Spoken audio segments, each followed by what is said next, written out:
Thank you, Jessica. Is it 8:15? I have 8:14 Oh, okay, on my laptop. right, okay, that's, We'll go by. If you want to go by this, I'll let you know when. yes, it's I it will. 8:15. I would like- Realized that you were actually like fighting for me. I was like, Hello? We have no one joining us, so I'm not sure where that's coming from. There's a little man in my. It is 8:15, Mr. Chairman. Okay, I'd like to call to order the Human Resources and Public Works Committee meeting. I'd like to call to the public. Public. Okay, our first item is consider designating 5 Isabella County Park Ranger positions from the season part-time to year-round part-time. We have Director Suzanne Kaufmeyer here. Morning. Yes, this is something I think we just want to, if we can, update some of our part-time staff. Over the years, before I was even here, all of our part-time staff were considered seasonal, meaning either seasonal in the winter, seasonal in the summer. And it was hard enough for us to get anybody to work year-round part-time in the park, because a lot of times our people, as it says in my report, would work the summer and then they'd go off to Florida or go back to school, or, I mean, for numerous, Yeah. they were semi-retired, they didn't want to work in the winter. So it wasn't really designed, or we didn't find the right people all the time to do that. And then the last few years, we have had one person in my report I talk about that has been working with us for quite a while, 8 or 9 years. And he has been pretty consistent with working year-round part-time, about 28, 29 hours. At the time, I did request years ago if he could be considered part-time, and what was the difference. But I was like, Park has always had them seasonal, and it will just need to remain the same, which is fine. I mean, that was okay. So this year we saw that during COVID, we've had 2 people, Dave being one of them, is they are now working. We have 2 people that are working year-round part-time. And with the Affordable Care Act, where we have to monitor the hours, we've been doing that for a number of years. And then also with COVID, and then also with competing with trying to keep staff or attract staff. I was talking, to Nicole, and that I had, wondered if we could make a couple of our positions, the 2 people that are working year-round part-time now, year-round part-time, not seasonal. And then also ask that, because there's a 2 ask here, is ask that I have the capability, if we do find other people, to hire at least 5 people to be year-round part-time, if we get the right situation. It's not unique, but it's not happened since I've been here, really. I mean, Dave's been in it, but it really will help with the competition with getting people to work. It'd be nice to give them a couple of, PTO, that benefit. They get it per the ratio. Yeah, I think it's important to talk about like the distinction between Yeah. seasonal part-time Right. and year-round part-time. Yep. Seasonal, obviously, they just work so many months out of the year, and they're excused from that Affordable Care Act requirement, right? So Suzanne could work them more hours than the 29 hours that we keep them at. Yeah. And so that's a benefit of being seasonal, but as seasonal, you don't accrue any PTO, certainly. Right. And you don't get paid for any holidays. Right. As a year-round part-time, you get Christmas and New Year's prorated Right. at your part-time rate, and then throughout the year you do earn PTO at your part-time rate. So, Right. but you are stuck to the 29 hours a week. So there are advantages and Right. disadvantages to Right. both. And mathematically, if you do the math, 29 hours, we have the money to hire people. I mean, we budget money for, I'm just going to call them part-time people, but they all have been seasonal, so to speak, even if they worked year round. That So it doesn't affect our budget. It's covered in our budget to cover this request. But the year-round part-time they can make a little bit more money, but we haven't been even at full staff in the last 3-4 years, just because we can't hire enough. So, and my understanding, I mean, we are, I think, I don't know if anyone else has or doesn't have, I don't say it doesn't have the capability. I'm just requesting that we can start having up to 5 people, park managers or park rangers, excuse me, to be at part-time year-round, as long as they qualify for what's defined in the policy manual for that designation as an employee. I just think it would be great. The 2 guys that are working right now, it really highlighted how valuable that's been. Because really, we've had people still come and go. We just are interviewing people, 2 people last week and 1 today, actually. I was told I can't go back to my office because they're using my office, because all the rooms are being used. No, but it's really something that I think would really benefit us, and then just fall into what is offered through the county, just so we can have them designated. So I'm not doing it each time we have an employee. It can just be up to, we asking if I can have up to 5 people in that designation, and then our budget numbers would just cover that in our part-time line item. And then the second request is for these 2 people that are now working with us, Dave and Larry, is I would like if we could go back to last year, and because they both worked as a year-round part-time. I mean, it was not, they know they are seasonal. I mean, considered as seasonal. Nothing has been said to them at all.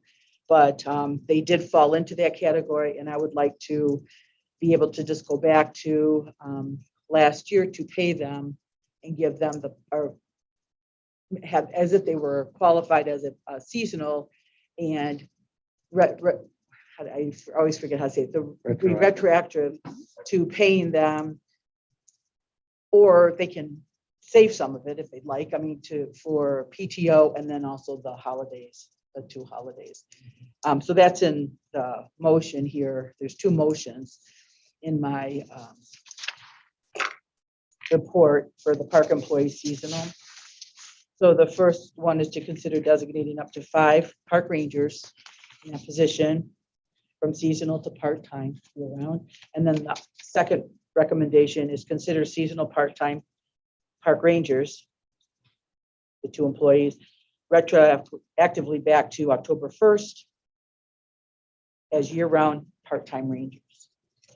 And one last thing I would say, like our people that work in the summer, we do have a lot of semi-retired people, which is great.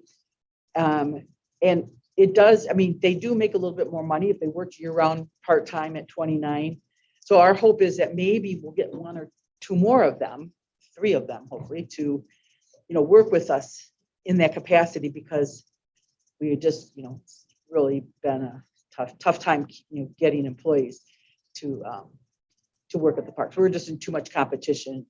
Our hourly wage is a bit lower than other entry level positions. So that's what we're trying to do. And the one thing, when an employee works 40 hours, probably 30, over 31, I think, or 30 is it for the affordable, they have to sit out 25 weeks, as you may know already. So that's hurts us a lot, because we really, some people want to come back or just, take a break, but then come back in a few weeks, like in the winter, and they just can't, until they sit out that 25 weeks. So.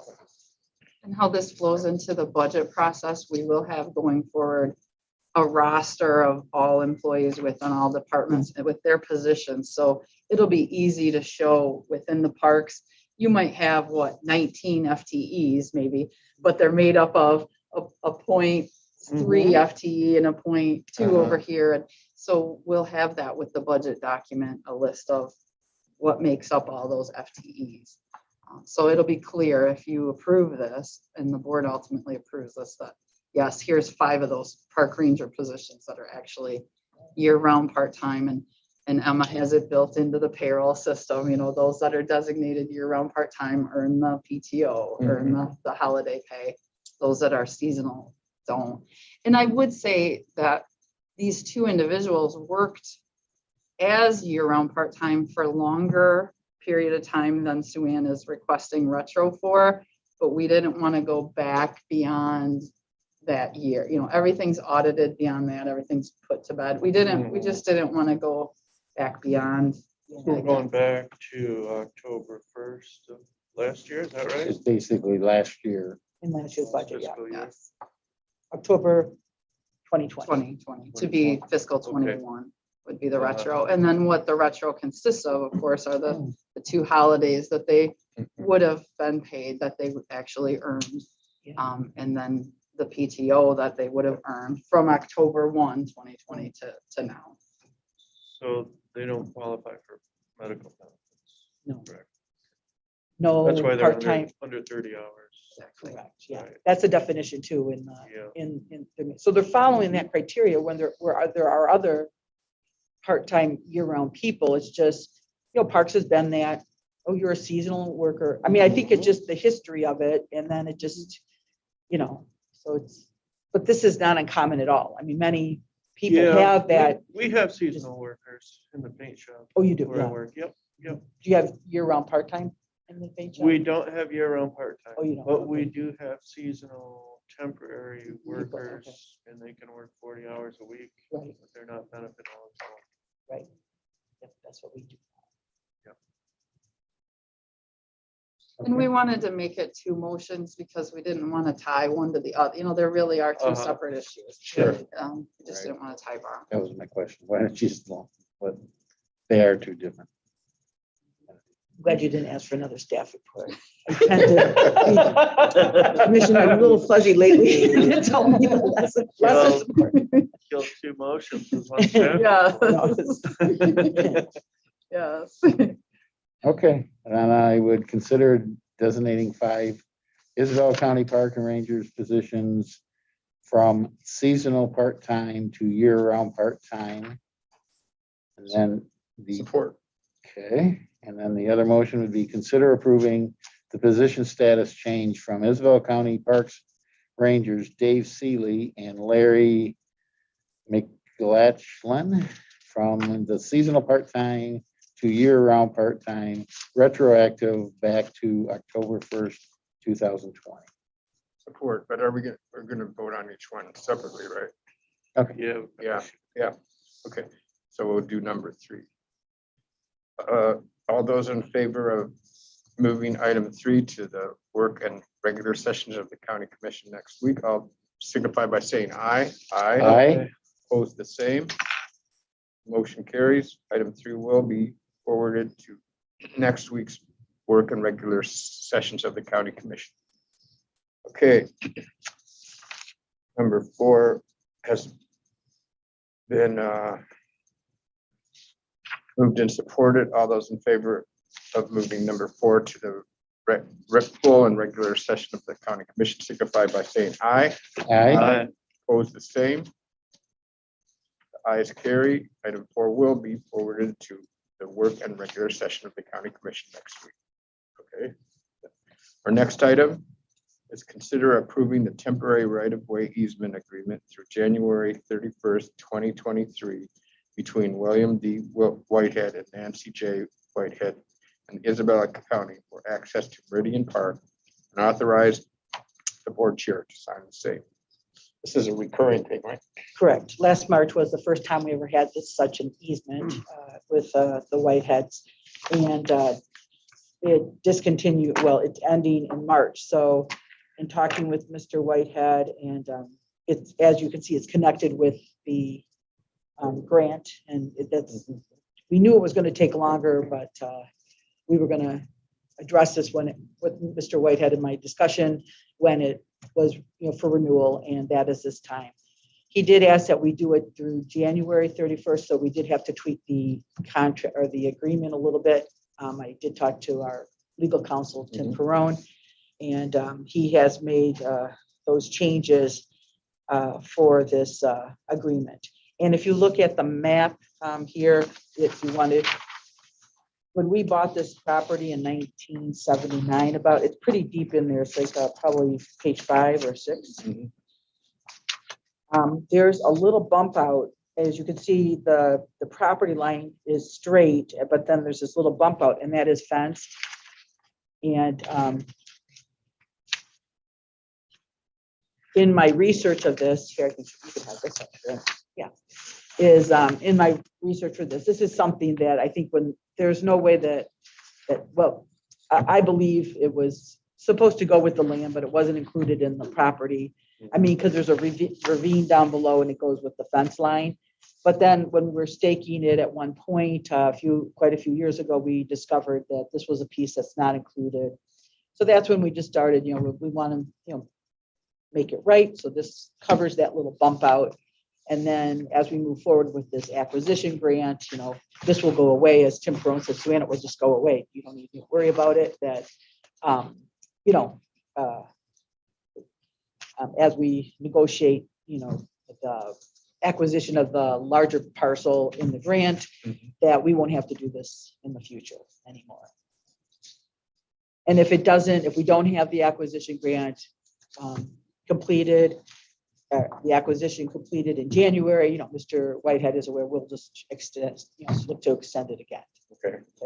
You just would like it year to year or No, not a problem. Yeah. This is all good The going forward. The trail has been there for a long time. the whole It's time we've owned the pretty- property. Yeah, The whole time. yeah, I've been down through the ravine and followed it that way, but it's not an easy hike. Right. down through there. Yeah, that little footbridge is Mhm. where it's on their property. They had that for the cows, Mhm. so they wouldn't go down in the ravine. So they had, put that fence up. You can walk in the ravine like now if you'd like to, Yeah. but it's pretty mucky It's in not the, easy, yeah. right. Consider approving the temporary right of easement agreement through January 31st, 2023 between William D. Whitehead and Nancy J. Whitehead and the Isabel County for access to Meridian Park and authorize the board chair to sign the same. Support. It's been moved and supported to move item 5 to the work and regular session of the county commission next week. All those in favor signify by saying aye. Aye. Opposed, the same. The ayes carry. The item will be forwarded to the work and regular session of the county commission next week. Okay, thank you. The next item is consider approving the oil and gas lease agreement between Isabella County and West Bay Exploration Company for a time period of 5 years and authorize the board chairman to sign the same. Okay, this is something that we have done in the past. Commissioner Romano, were you on the board at the time? In 2011? Yeah. I was just thinking that we had gotten into a oil and gas lease with Lucas Exploration, and it was I believe a 3-year lease, and it did. They never drilled, so according to the contract, you get paid out, so to speak, is what they call it. So just by locking it up, and the other farmers around us along the Pure Marquette, because that's where it was, they just never did anything, and that's common in the oil and gas lease. We did spend a lot of time making sure it was okay to do. I mean, we didn't want people to think we're going to put a pumper or what driller on our property. Yeah. And legally, you can get the minerals underneath the property when they do it adjacent to you. And if you don't have a contract, you are still paid by a law that is in the MCL code.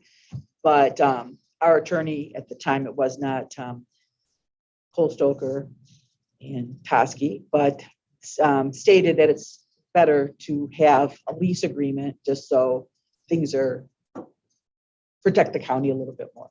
Got it. So recently I was approached by West Bay Exploration Company and doing a check on them. They've been around a long time. They've been in the area doing their research, and we are presented again with a non-drilling lease. They want to do it over by Herrick Park, so it has nothing to do with the rail trail.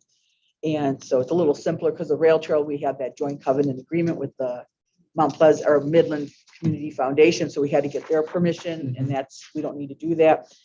It just decision that would be needing to be approved by the Board of Commissioners. Right, and it might be the same situation, it might not even.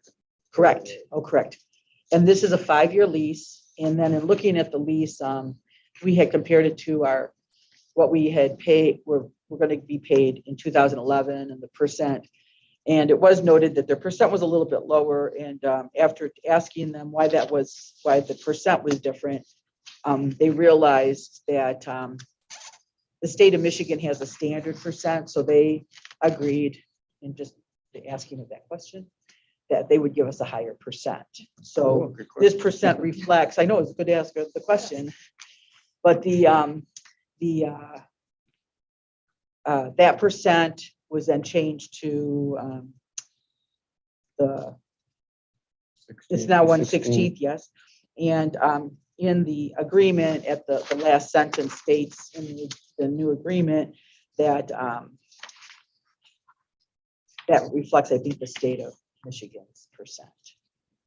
The rate of payment though is the same as the other people. So it's kind of more of a complex thing that I don't know anything about or know much about, but I've learned a lot. It's been a really kind of a neat thing to have as part of the parks, because it is interesting. Many people do have them in the state, which I didn't realize, parks departments.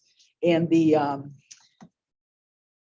Tim Perrone has done many of these leases, so I'm very confident that he gave us good advice in reviewing the lease. In his, like I noted in here, it's a very standard lease, but those were Tim's words, and I wanted to make clear those are not, he did very well by just giving me a good summary that he was pleased with, what they were addressing in the contract.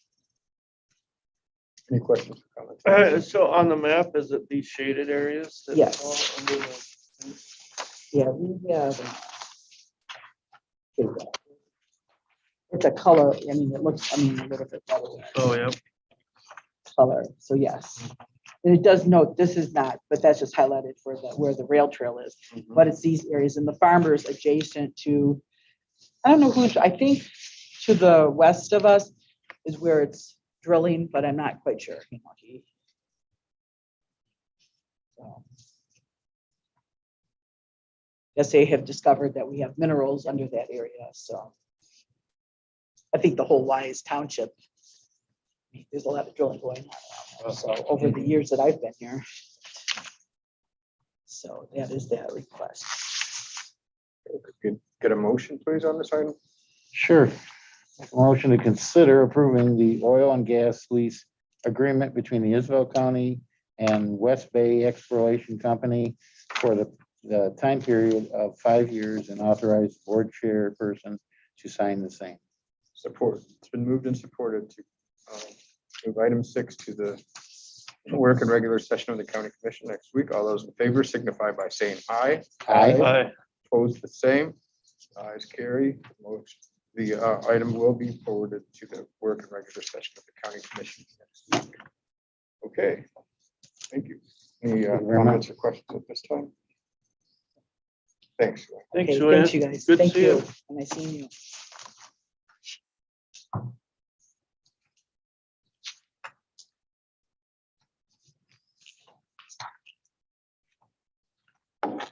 Got anything?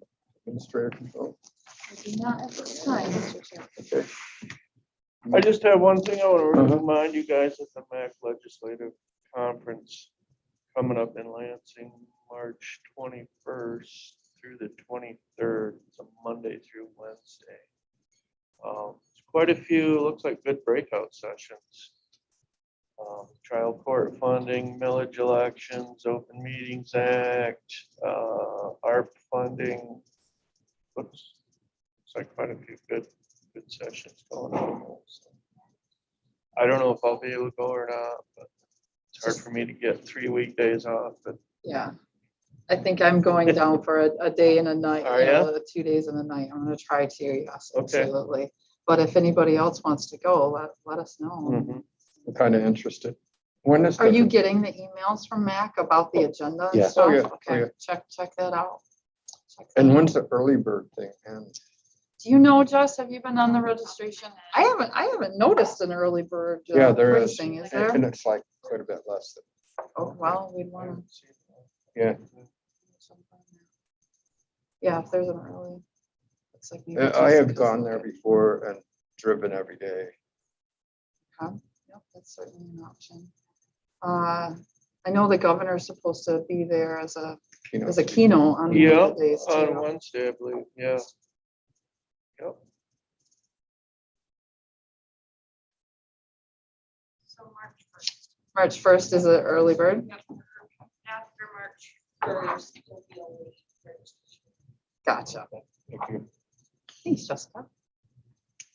Okay, if there's, I'll call to the public. And there is no public, so I will adjourn this meeting and wish you all safe and have a good week. There you go. 8:40 a.m.